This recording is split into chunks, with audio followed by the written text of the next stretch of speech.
is Miss Janice, occupational therapist, and today the activity that we will be making is a thankful Thanksgiving turkey.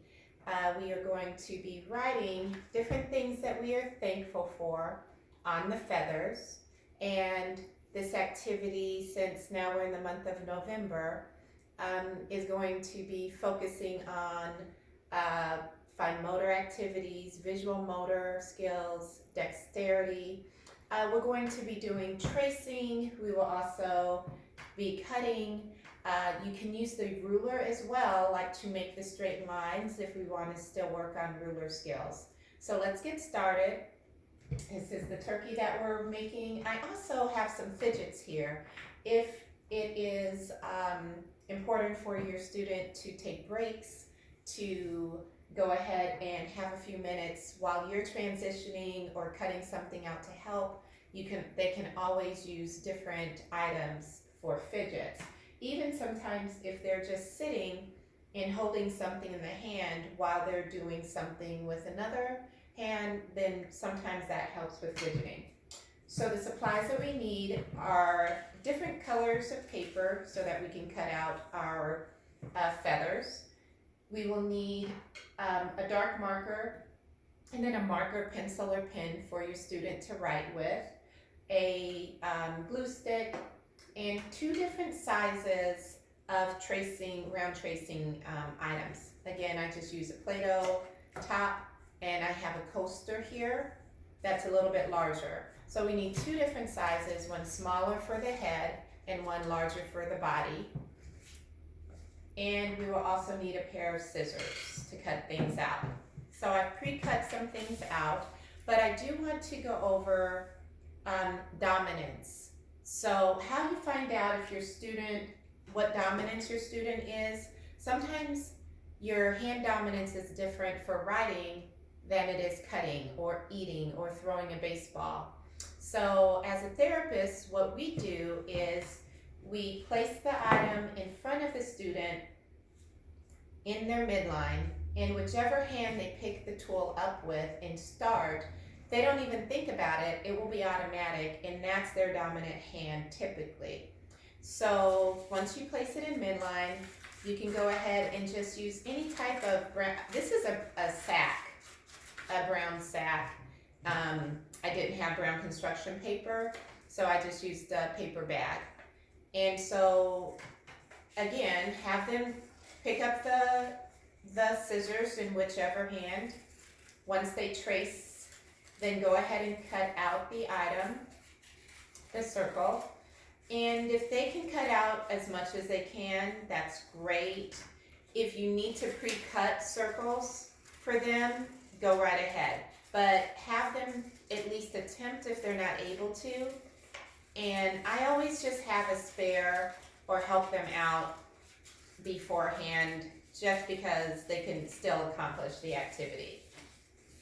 So once they get done with that cutting, then we can cut out the other pieces, whether you make a triangle for the nose.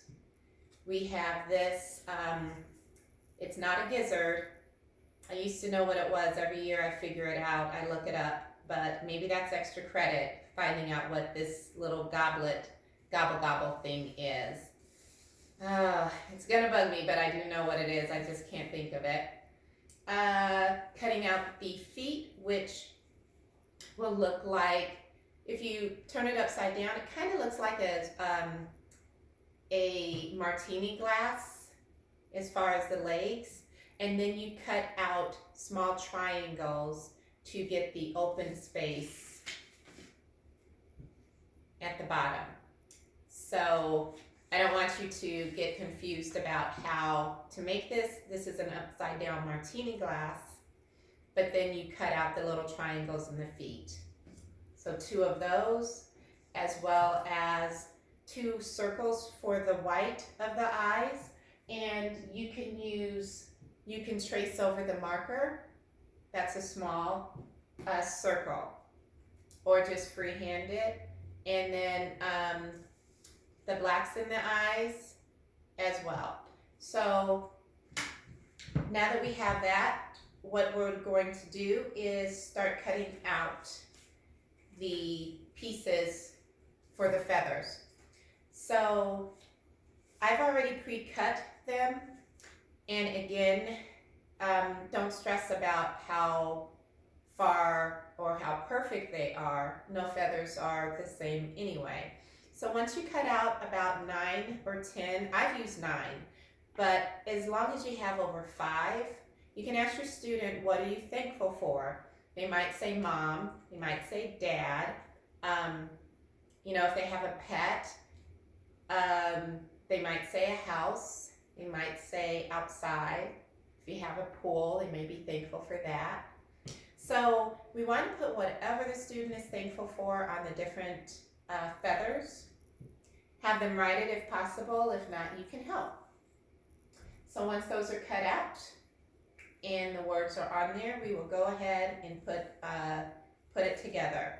So what we'll do first is we will place the feathers on. So if you turn the body part, the larger piece, the larger circle over, and let's glue the back.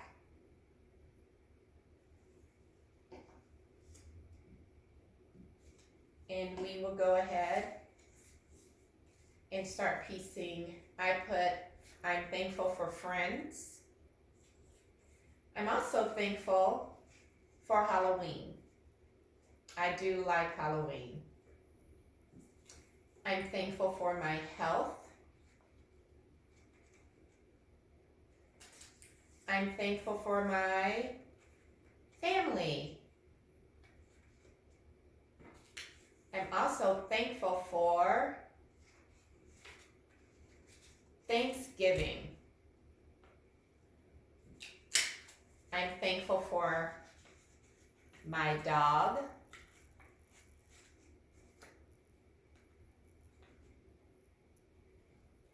I'm thankful for my students. I'm thankful for books because I love to read. And I'll put more glue on because I have one other big thing that I'm thankful for that I do not want to forget and miss out on.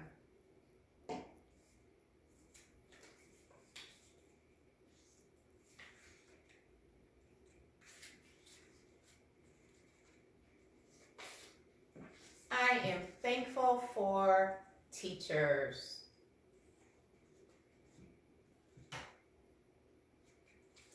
So there's lots of things I'm thankful for. I just chose some of my favorites. You could choose some of your favorites as well. And then we'll go ahead and continue to put the turkey together. We'll put glue on the smaller circle and place it just below the top of the large circle.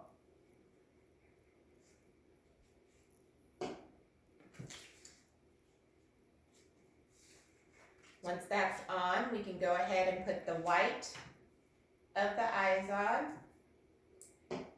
And for your students to work on eye-hand coordination, you could go ahead and put a dot where you would like them to glue.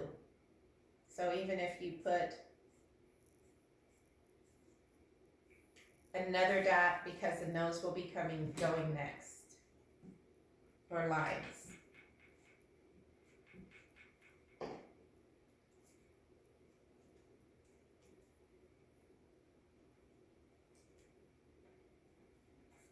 We could put the nose on next. And it actually is an upside down triangle, inverted, so here you go.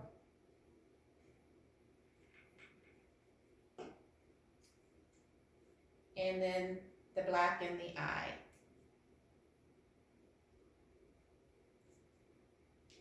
And last but not least, the gobbly thing, majiggin,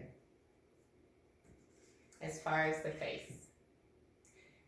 We'll flip it over, and then once you cut out the feet or their claws, whatever we call them.